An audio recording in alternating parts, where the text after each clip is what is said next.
हृदय वस्त्र पवित्र रखे, शरीर को पवित्र रखे। ये पशुओं जैसा आचरण करने वाले भजन नहीं कर सकते। ये जो कहते हैं ना भजन में मन नहीं लगता, पवित्रता चाहिए।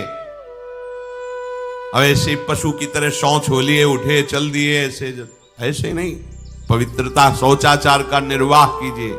लघु शंका भी जाइए तो जल लेकर जाइए। इंद्री का प्रक्षालन, फिर हाथ का प्रक्षालन, फिर 3 बार आचमन, राधा वल्लभ श्री हरिवंश, राधा वल्लभ श्री हरिवंश। जैसे शास्त्रीय विधान में केशवाय नमः, नारायणाय नमः, माधवाय। पवित्र रहिए। देखो भजन कैसे नहीं होता। मिट्टी जल आदि से बाह्य शरीर की पवित्रता और छल कपट के त्याग से भीतर की पवित्रता बढ़ती है। गुरु से कपट ये सर्वनाश का लक्षण है।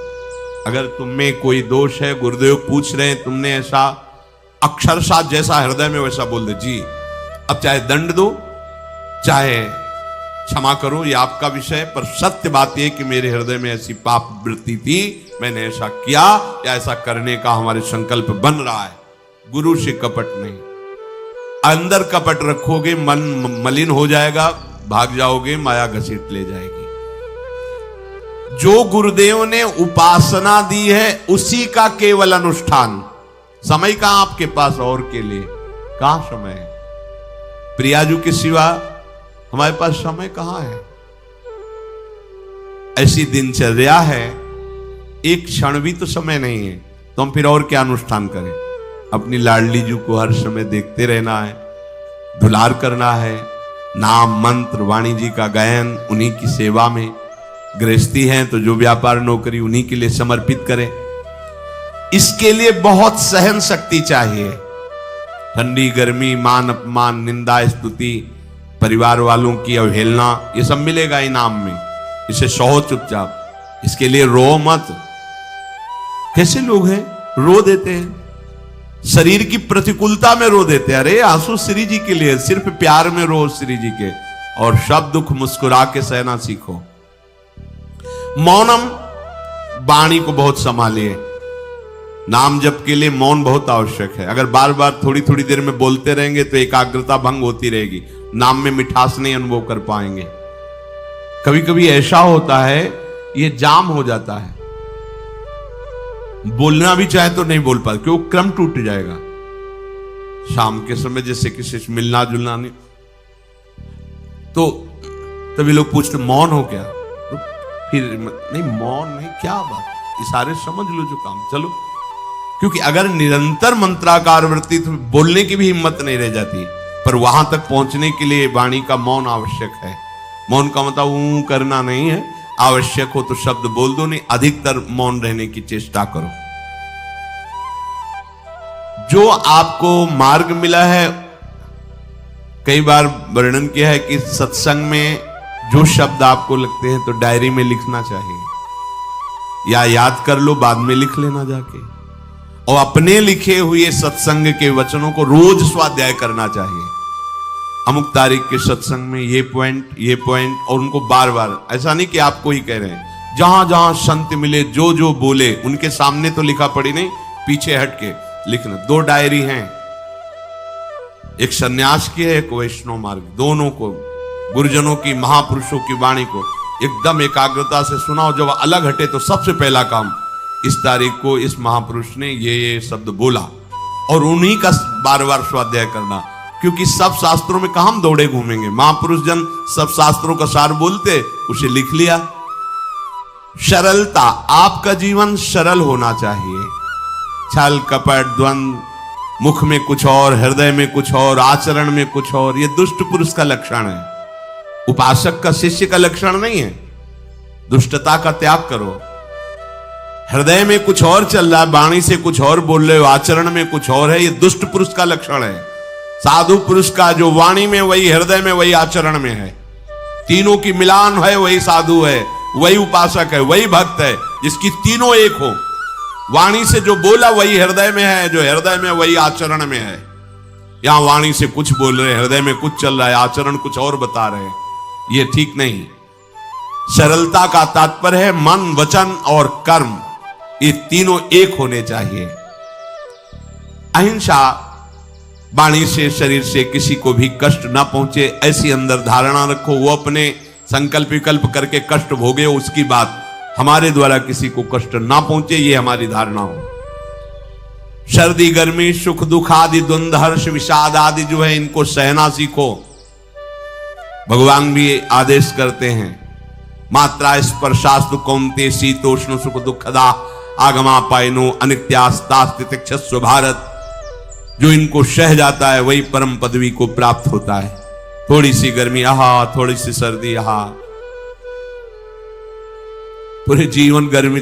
पैर की त्वचा ऐसी हो गई थी कि बंबूल का कांटा टूट जाता था, घुसता नहीं था।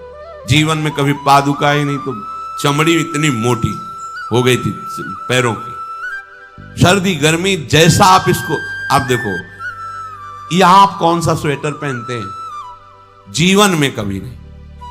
सर्दी में क्या होता है, यहां ये त्वचा नहीं क्या, हमें तो लगता है काफी सुकोमल अन्य अंगों से यहां की त्वचा है, कपोल नासिका नेत्र आदि। यहां क्या पहनते हो सर्दी में, क्या बिगड़ जाता है? क्योंकि अभ्यास है, गर्भ के बाद निकलने के बाद यहां कुछ ढका ही नहीं, यहां कुछ नहीं ढका, तो पूरे जीवन ढकने की जरूरत नहीं। और अगर पूरे अंगों में न ढका होता तो पूरे जीवन ढकने की जरूरत नहीं। जो जंगल में दिगंबर महापुरुष रहते थे गंगा के किनारे, कितने, तो उनको क्योंकि अभ्यास, और हमने अभ्यास किया कपड़े लत्ते का, तो अभ्यास, हमने अभ्यास किया एसी रूम का, अभ्यास किया गीजर से नहाने का, वो अभ्यास किया तीनों काल गंगा स्नान, वो अभ्यास, कुछ फर्क नहीं पड़ा इस जड़ शरीर में। इसको जैसे रखो।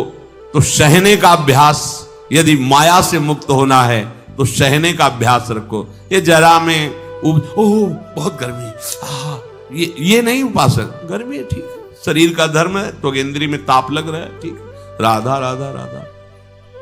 आप कहोगे प्रवचन करने से नहीं होता। कभी बिजली नहीं रखी ईद दाम में, कटवा के रखे थे? बिल्कुल नहीं। जितनी देर होश रहा, आंख का हाथ से पंखा कर लिया, नहीं तो राधा राधा राधा, जो मिला मांग के खाया, कुछ आसन पे ले।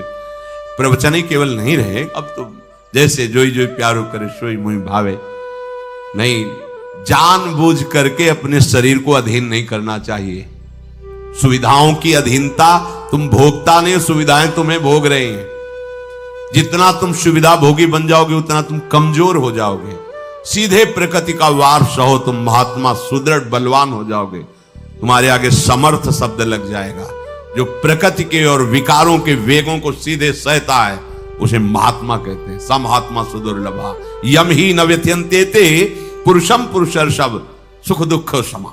जिसका सुख दुख समान भाव, किसी भी वेग की व्यथा से हृदय व्याकुल नहीं होता, वो भगवान को प्राप्त करने का अधिकार प्राप्त कर लेता है। इसलिए सहनशीलता।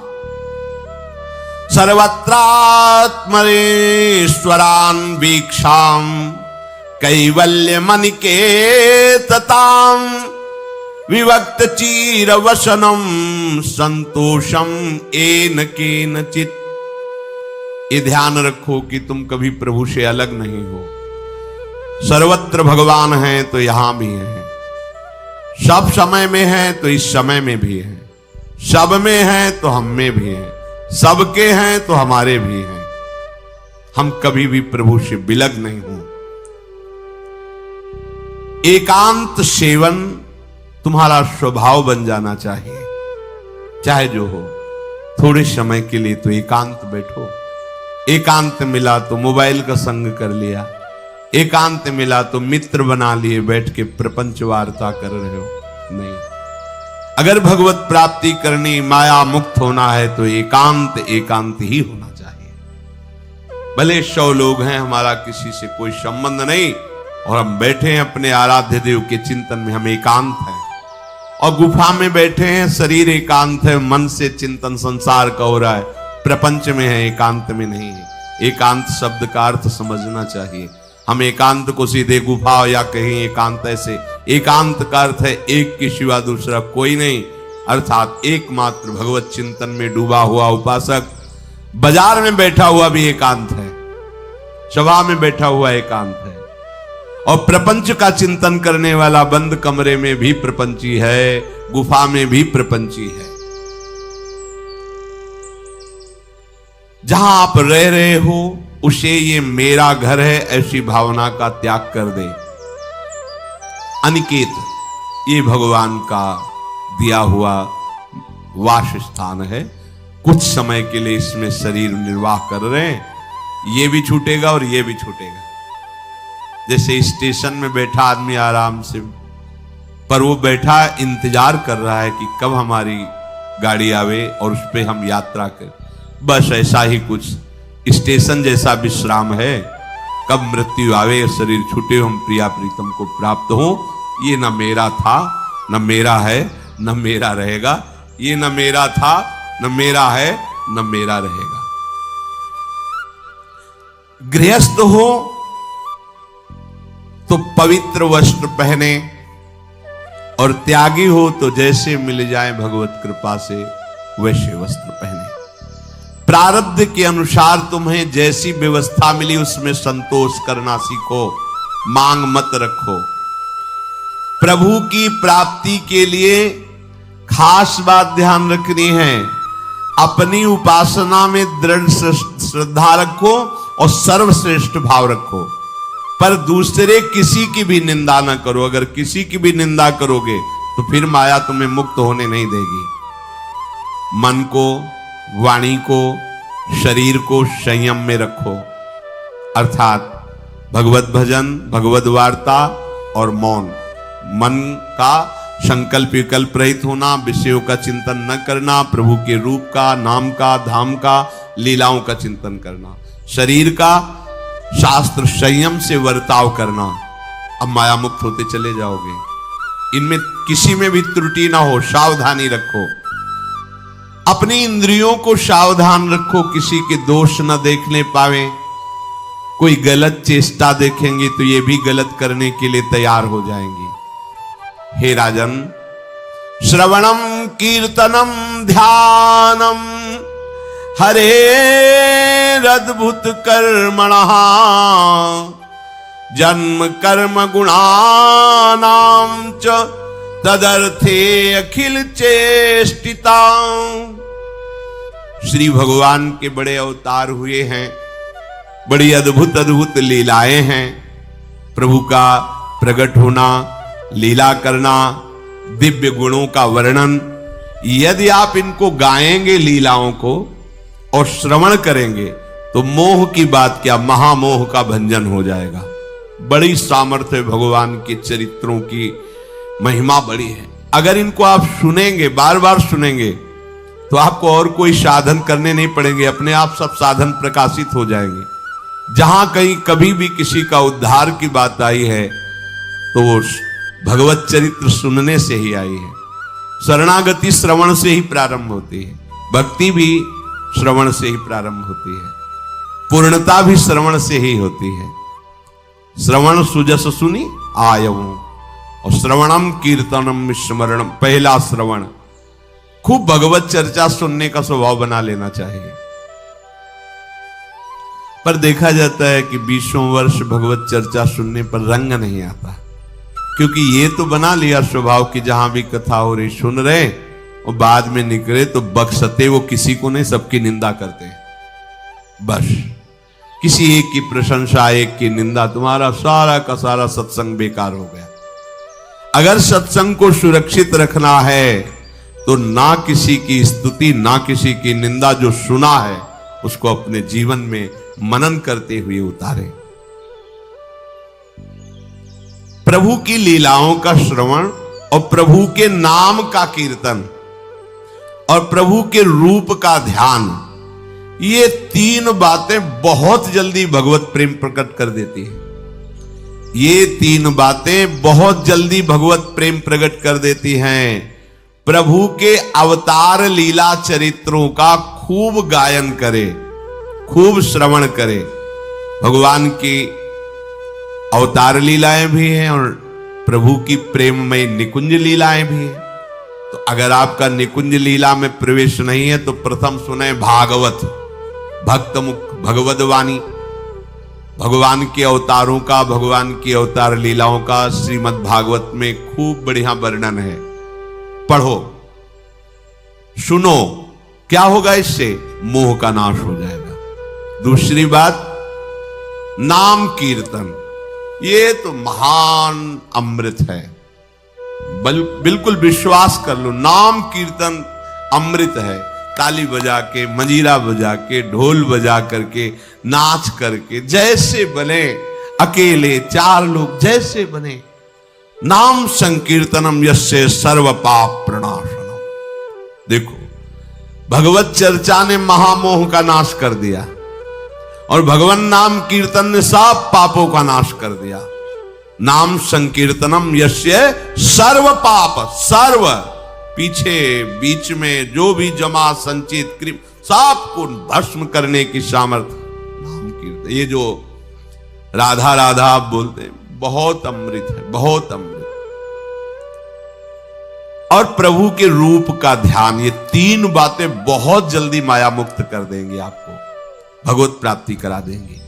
प्रभु के रूप के ध्यान के लिए ही दिव्य श्यामा श्याम ने बिहारी जी का रूप धारण किया।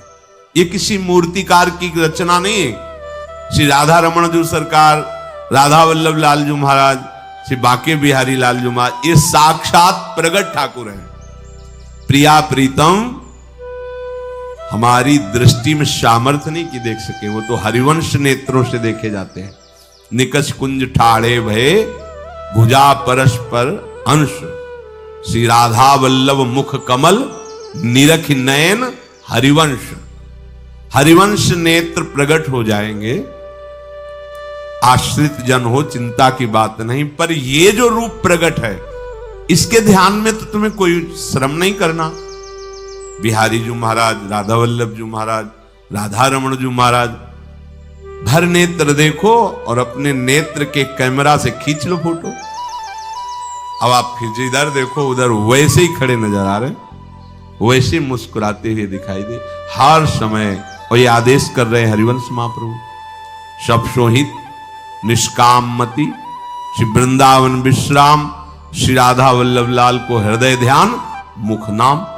राधा वल्लभ लाल का ध्यान करो और राधा वल्लभ श्री हरिवंश बोलो तो तुम्हारी मति निष्काम हो जाएगी, तुम्हें अखंड वृंदावन वास मिल जाएगा। प्यारे जो तुम्हें प्यारे लगने लगेंगे। ये 3 बातें आपको निश्चित भगवत प्राप्ति करा देंगे। इष्टम दत्तम तपोजप्तम वृत्तम यच्चात्मनः प्रियम, दारान श्रुतान गृहान प्राणान यत् परस्मै निवेदनम। जो भी तुम्हारे द्वारा यज्ञ दान तप अथवा जप सदाचार, ये सब प्रभु को अर्पित कर दो, अविनाशी हो जाएगा। प्रभु को अर्पित कर दो जो भी तुम्हारे द्वारा होता है। हे प्रियालाल, आपकी प्रसन्नता के लिए। फिर दोबारा कह रहे हैं, स्त्री पुत्र घर जीवन और अपने प्राणों का मोह त्याग करके, प्राणों का मोह त्याग कर। यहां पूरा समाज वैसे ही सब बैठा है हृदय में। देखो, जिस मार्ग में चलना उसे समझो। अंदर से केवल प्रिया प्रीतम में ही हमारी अहमता ममता होनी चाहिए। प्रभु सच्चिदानंद श्री कृष्ण चंद्र जी को अपना प्राण प्रीतम मानने के लिए ये जितनी जगह आप अपनापन किए हैं समेटना पड़ेगा। सबकी ममता ताग बटोरी, मम पद मन ही बांध बर डोरी। लाडली लाल के लाडले तो कोई बिरले दिखाई देते हैं, प्रिया प्रीतम के जन तो कोई बिरले दिखाई देते हैं। नहीं धन बल, परिवार बल, बुद्धि बल, वही घसल करके चले जाते हैं। अरे यहां तप बल भी काम नहीं करता, और बल तो जाने दो। यहां हारे को हरे नाम, हार गए, गले पड़ गए। गले पड़ जाओ, बढ़िया, इसी जन्म में कल्याण हो जाएगा। गले पड़ जाने का मतलब, जैसे कोई गले पड़ रहा हो तो उसका मतलब समझते हो, मारो पीटो गाली दो भगाओ। नहीं भागे, वो गले पड़ गए। बोले अब क्या करें, गले ही पड़ गए, आप क्या करें। ऐसे ही पूज्य श्री स्वामी राम सुखदास जी महाराज कहते, श्री कृष्ण के गले पड़ जाओ भैया, इसी जन्म में तुम्हारा कल्याण। भगवान के गले पड़ जाओ। गले आप तो जैसे भी अब आपके हैं, तो हम खूब अल्लाह मचा कहेंगे कि राधा वल्लभ लाल के, तुम्हें अपनी इज्जत बचा लियो तो सुधार लो हमें, समझ गए। ये है गले पड़ना। हाउ कहावत, लंबा तिलक लगाएंगे और जय राधा वल्लभ लाल की बोलेंगे, और आपके लायक तो हम हैं नहीं। अब आपको अपने लायक बनाना कि आपका दास कैसा होता है, तो आपको बनाने के लिए कोई मशीन की जरूरत नहीं, आप ऐसे बना दोगे, बना देना। अब आपके गले पड़ गए, आप ही हमारी इज्जत हो, आप ही हमारे जीवन हो, अपनी इज्जत संभालनी हो तो हमें संभाल लेना। वो संभाल लेते हैं। वो मच्छर को ब्रह्मा बना देते हैं, घोर पापी को ब्रह्म ऋषि बना देते हैं, उनके लिए कोई दुर्लभ बात नहीं। पर जब तक अहंकार है तब तक उनकी तरफ से ये प्रोसेस शुरू नहीं होता। जब हार गया और गले पड़ गए, फिर वो बड़े बड़े महात्माओं के द्वारा भी बंदनी हो जाते हैं। यदि इसी जन्म में भगवत प्राप्ति करनी है तो ये काम तो आपको बड़ी जल्दी कर लेना है। जहां जहां हमारी ममता है उसे प्रभु के चरणों में लगानी ही पड़ेगी।